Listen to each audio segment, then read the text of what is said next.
of a pretty. Dingo Brass, you shall now receive a prize. A prize.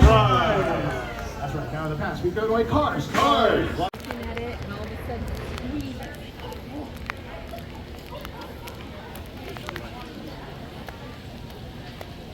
Phoenix is about 9 years old, and she was a rescue from Australia. So they have a lot of wombats, just like we have opossums and raccoons and things here, that mom is either hit by a car or something happens to her, and the babies are found in a pouch. Same with Phoenix. So she was rescued in Australia. She was rehabbed, and then she was very comfortable with people, well, too comfortable with people. So they called us up and asked if we wanted a wombat. And we said, of course. So isn't she cute? Yes. Wombats are marsupials.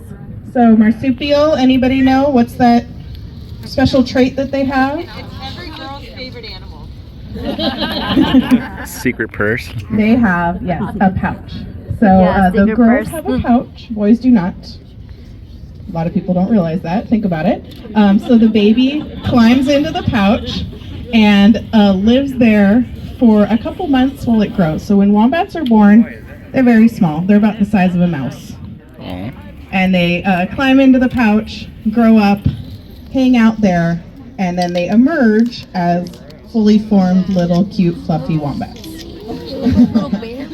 So they are, I like to call them ground koalas. They are ground dwelling animals, a lot of similar traits to a koala.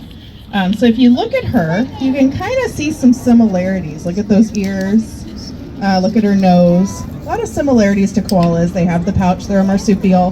Their feet actually look somewhat similar to a koala's, but they're built for digging, not climbing.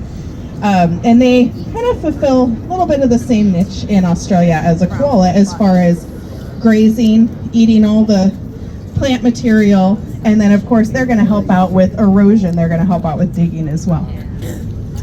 So wombats, just like Eugene the echidna, if you saw him, they are also fossorial, so they are ground-dwelling diggers, and she's hopefully going to show off some of those skills after she eats her hay. So they are very, very strong, and they can burrow through and dig through just about anything. So they can dig through very hard soil. They can move giant boulders out of the way if they want to. So Jamie's kind of simulated that with boulders that we can lift. We put some goodies underneath those rocks, and then Phoenix has to move them out of the way to get to them. And they will use their body weight and their strength and their arms to move those out of the way. Now, she is a big girl. They weigh in at about 55, 60 pounds.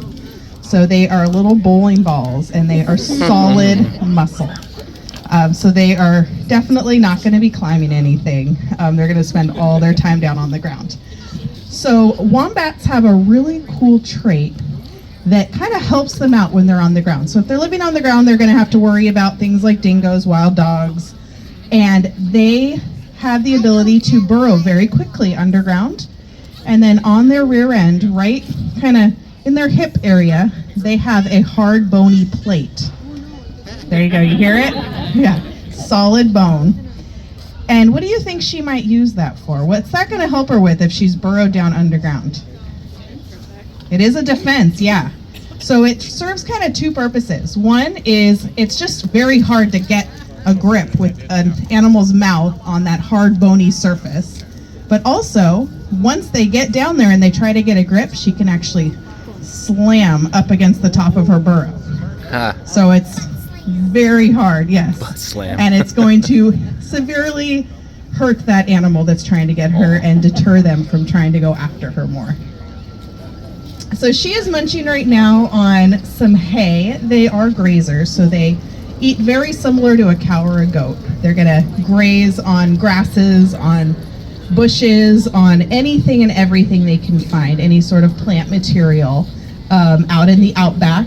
So she especially likes the dry kind of stuff that we wouldn't think was appealing, but the really dry grasses, the really dry brush, a lot of sticks and things like that she'll chew on. And we like to call her an honorary rodent, because if you watch when she picks her face up, she has very rodent-like teeth. So unusual for an animal that's not a rodent, but it makes sense. They eat something very similar. And their teeth, just like our rodents, will grow their entire lives. So they have to constantly chew on things to wear them down to keep them healthy. They're very similar to like a porcupine or a rat or a mouse. So they grow, they're very strong, and they don't have the enamel on them. So they need to keep chewing, keep chewing, keep chewing.